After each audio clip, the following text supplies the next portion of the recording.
Alright, so yesterday was the version 1.2 official live stream.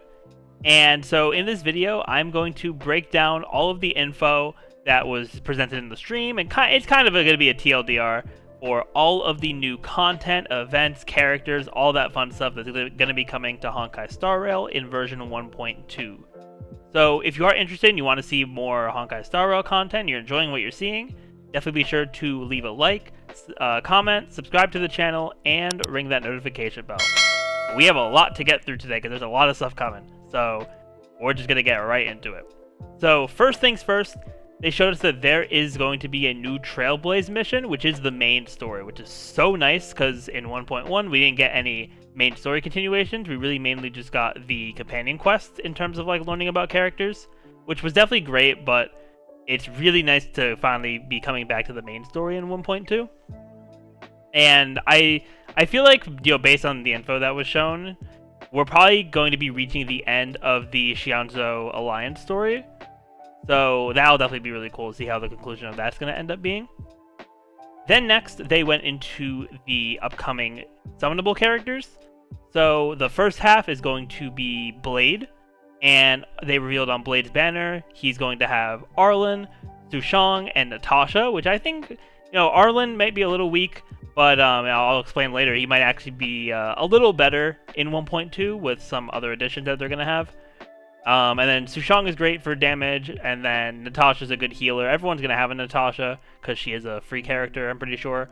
But, getting those, if you're summoning for Blade and getting those extra Eidolons for her could definitely be nice.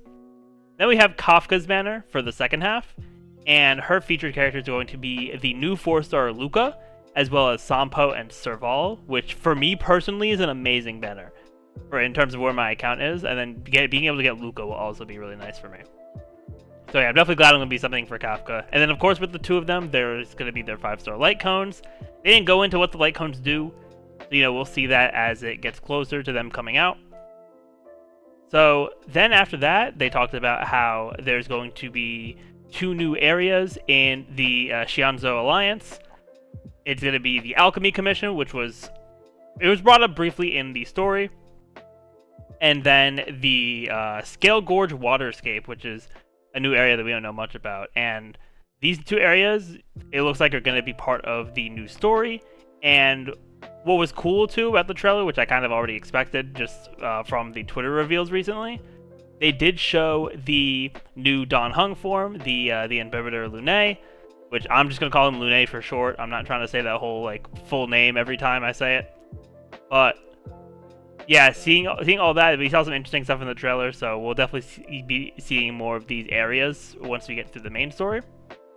Then they also announced that upon completing the rest of the Trailblaze mission that's going to be added in 1.2, we'll be getting a new weekly boss for the Echoes of War. Her name is Fantilia, the Undying, and so far all we really know is that she has 3 phases. Phase 1, she has more so abundance ability. She'll be healing herself and reducing your team's skill points.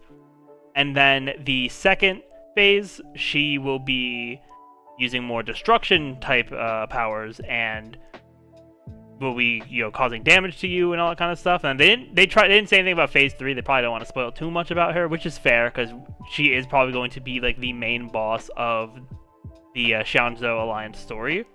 So we'll get to fight her through the Trailblaze mission.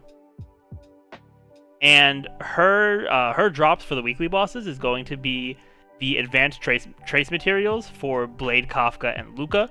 So if you're planning on summoning for any of those characters, you'll definitely want to use some of your Echoes of War on her fight so that you'll be able to get those drops so you can get those major traces, especially because those end up making a pretty big difference overall.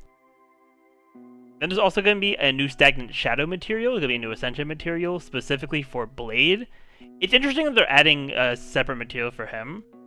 And it's a different wind material. So they'll probably add extra materials for upcoming characters in the future. Maybe they'll add a Quantum or Imaginary one in 1.3 once Lune and Fu Xuan come out. So we'll see what they do there. But then after that, they don't say anything too much else about the story. But then they go into events that we're getting. And there are a lot of events and then additions to things that we have currently that are coming out. which is going to be really good for players. So definitely make sure you take part in these. So first off, for some of the newer events, they have a event called Tales of the Fantastic, which is basically, the premise that they said was just about a storyteller in the Shanso Alliance wants to retell the story of the Trailblazer after, the events of the main story. And you go through like a few different sort of like flashback things, and I think there's like fights, and there's certain mechanics with it. They didn't really say too much about the specific mechanics or what specifically you're doing, but we'll see when the event comes out. The main reward for that is going to be the Tracks of Destiny, which is used for the major traces. So definitely a solid reward, because that's something that every character is going to need if you're going to build them up with their traces. Next, they talked about the Underground Treasure Hunt event, which is going to be a kind of underground exploration mini game. There's going to be some fights. There's going to be some familiar faces, allies that you can use as trial characters there. And this event is also going to be really good because the main reward is a self-modeling resin, which are one of the two materials you need for creating custom relics in the Omni Synthesizer. So it's definitely going to be good to have those. We realistically only get one per version, so it's definitely good to do the event with those and stack those up for when you want to create relics. Then they added after this, they have a very simple change. They're adding for the phone text messages as well as the in-game chat when you're chatting with your friends. They're starting to add themes for your text boxes. So they're adding in one theme. It's one with a little rabbit on it. It's kind of cute. I'm not really gonna look at that too much, because compared to the other things that are coming out, it's not really as impactful. It's more so just a quality of life thing and just an aesthetic change. So people who are more interested in that, cool. But it's not something I'm gonna focus too much on. Then they're adding another event called Where Are You, Mystery Trotter, which is going to be an event where you'll be able to find some new warp trotters, get some rewards, and similar to the Tales of the Fantastic, the main reward for this one is going to be another Track of Destiny. So, more of those for those major traces is definitely going to be really nice for sure. Then they get into some really cool stuff. So we're getting a new set of the regular Forgotten Hall stages. It'll be the Memories of Shanzo, and they revealed as well, as part of this, if you complete just stage 1, which is really good, so we didn't really have to work for it too much, we get a free Yukong. So they did tease in the 1.1 livestream that we'd be getting a free Yukong during 1.2, so that'll be how we will get that, which is it should be pretty easy. It shouldn't be too crazy to get that. And getting a free Yukong just for completing one stage of the new Forgotten Hall is really nice, because especially with how good Yukong is. Then they revealed 2, which I'm personally really excited for because it's my favorite game mode in Star Rail. They're adding a new world to Simulated Universe. They're adding World 7. And it looks like we're going to be able to get another free Herda when we beat World 7, which for me, it doesn't help me too much because I have my Herda at E6 somehow. So, that's a little bit of a yikes for me, but for people who, want to get some more Eidolons on the Herda, or, for people who use Herda, the 5 people in the world who use the Herda Himiko combo, they can get another Eidolon for her, which is really nice. And then with World 7, we're getting 2 new planar ornament sets. We're getting one set which will increase the wearer's crit rate, and if the crit rate reaches a certain percent, then they will raise the damage of the user's basic attacks and skills. And then the other set is an effect res set. It'll increase the effect resistance of the wearer, and if the effect resistance reaches a certain percent, it will raise the wearer's crit damage, which, both sets are definitely very solid. I think the crit rate one will probably end up being a little better, but, we'll see how it goes, see what characters could, take effect from those sets or could benefit from those sets. Then they also announced that the Planar Fissure event is returning, which it's very good that they put this in the broadcast, because while the Planar Fissure event in 1.1 was very good and very useful, the one thing that I didn't like, and I also wrote this in the survey when they put that out a few days ago, is that while the event was great, they didn't market it at all. They posted it on social media the day before it dropped, and not everyone's going to be like looking at their Twitter like that. So like, sure, a bunch of people knew about it and they found out about it later, but there wasn't like time to like prepare, because for this one, I'm going to save up my like Immersifier tokens that I get every week for Simulated Universe and just use those, so I don't have to use my Trailblaze power. But since I didn't know about the one for 1.1, I had to use my Trailblaze power for that, which, you know, kind of sucks. But, you know, getting double planar ornaments was really nice, and I'm glad that we're going to be able to get that again. Next up, with the new areas coming in the Shanso Alliance, we're also getting a new Cavern of Corrosion, which is going to have 2 new relic sets. The first relic set is going to be an HP set, so the 2-piece bonus raises the character's max HP, and then the 4-piece bonus increases their crit rate for a set amount of turns when they consume HP, and the effect is stackable as well. So this is going to be really good for characters like Blade and Arlen. This is what I was talking about before, with Arlen possibly getting better with this update. So we'll have to see how this set is going to benefit him. I don't know if it'll like bring him like way up on like how good he is, but it's definitely nice to have a relic set that's going to be good on him. And of course, Blade is going to benefit from it a lot as well.